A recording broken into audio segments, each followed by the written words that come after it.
मोअज़्ज़ज़ ख़वातीन और हज़रात, हर्बल वे TV channel की तरफ से आपको सलाम। अल्लाह आपको खुश रखे। आज का हमारा टॉपिक है माउथ डिजीज़, मुंह की बीमारियां।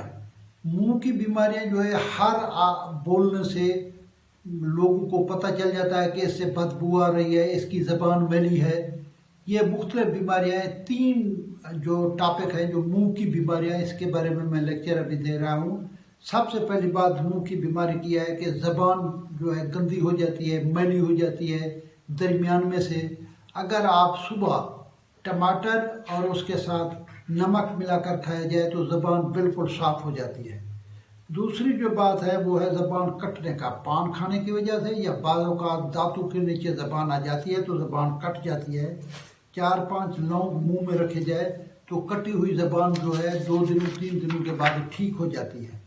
दूसरी बात यह है कि खुश्क नारियल और मिश्री मिलाकर खाने से कटी हुई ज़बान 4-5 दिन में ठीक हो जाती है। आगे मुंह की बदबू, ये बहुत बड़ी शिकायत है। स्टूडेंट भी, काफ़ी भी लोग कहते रहते हैं कि मेरे मुंह से बदबू आती है, जब मैं किसी से बात करता हूँ तो मेरे मुंह से बदबू आती है। आप इसके बारे में कोई लोगों को बताएं। गर्म पानी के गरारे किए जाए सुबह उठते हुए तो मुंह की बदबू जाती रहती है। खुश्क अनार पीसकर उसका आधा चिमचा चाय वाला छोटा हर खाने के बाद सुबह और शाम लिया जाए तो मुंह की बदबू ख़त्म हो जाती है।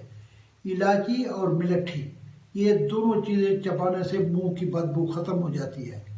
ज़ीरा सफ़ेद भूनकर आधा चिमचा हर खाने के बाद ये लिया जाए तो मुंह की बदबू ख़त्म हो जाती है।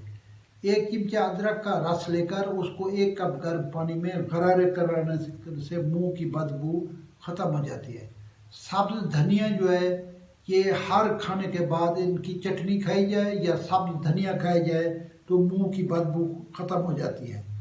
तुलसी के पत्ते, जिस तरह तुलसी जो है ये मुकद्दस पौधा है, न्याज वो मुकद्दस पौधा है। तुलसी के 3-4 पत्ते खाने से कोलेस्ट्रॉल भी ठीक हो जाता है और मुंह की बदबू भी जाती रहती है। नींबू का रस थोड़ा सा निकाल कर इसके गर्म पानी के कप में डालकर गरारे करने से मुंह की बदबू जाती रहती है। अल्लाह ताला आपको खुश रखे, अल्लाह ताला आपकी परेशानियां दूर करे। अस्सलाम वालेकुम।